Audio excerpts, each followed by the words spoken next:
Here's a question from Vitriol Zandakas. I'm not sure that I pronounced that correctly. Apologies.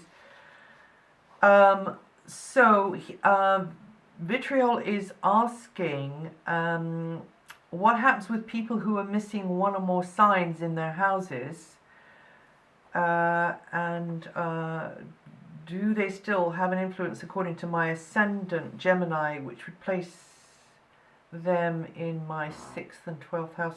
Well, first of all, there's another video where I'm answering this question a little bit about intercepted signs.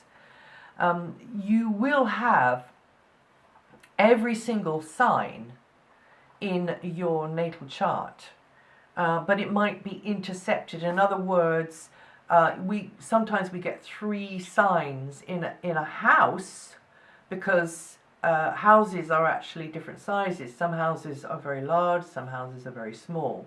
Large houses, you can get 3 signs in there. Small houses, you can get 1 sign in 2 houses, you see.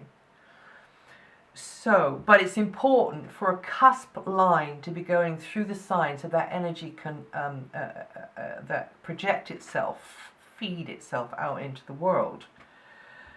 So maybe what you're saying is that you don't have a cusp line going through Scorpio, Taurus, but you will actually have, if your rising sign is Gemini, then you've got Taurus in the house before Gemini. You probably have a little bit of Gemini in the 12th house and Taurus, and also you have a little bit of Sagittarius in the 7th, in the 6th house as well as the 7th, but also you will have Scorpio.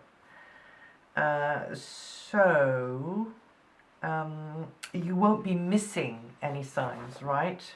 You won't be missing. But what I said before as well is, if you don't have a cusp line going through a sign, because the house is so big, it's got 3 signs in it, then find the ruler of that sign, like you mentioned Scorpio and Taurus. So find Pluto and find Venus and see where they're situated in your astrology wheel, your horoscope, and then read what's going on with the sign from the positions of the planets. Okay, so when the sun's in Taurus in late April, May, that is probably lighting up a very inward, introspective part of your chart. When the sun is in, because your Taurus is going to be in your 12th house, and maybe some of it will be in your 11th house as well, so that'll be lighting up the part of your chart to do with social life, etc.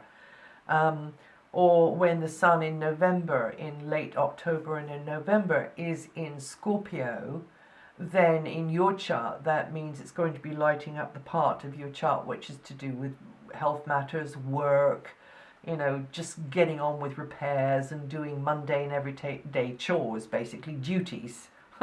Not very interesting for a Gemini rising person, but that's the kind of feel. But if they don't have cusp lines going through them, then also you can be looking at where their rulers are, Pluto and Venus. If you're looking to get a kind of more in-depth interpretation of your basic chart energies, find the rulers. If a sign doesn't have a cusp line going through it, find where the rulers are and read what's going on with the signs that the rulers are in and the houses. Okay, so hopefully that kind of makes sense to you and that helps. Thank you for your question.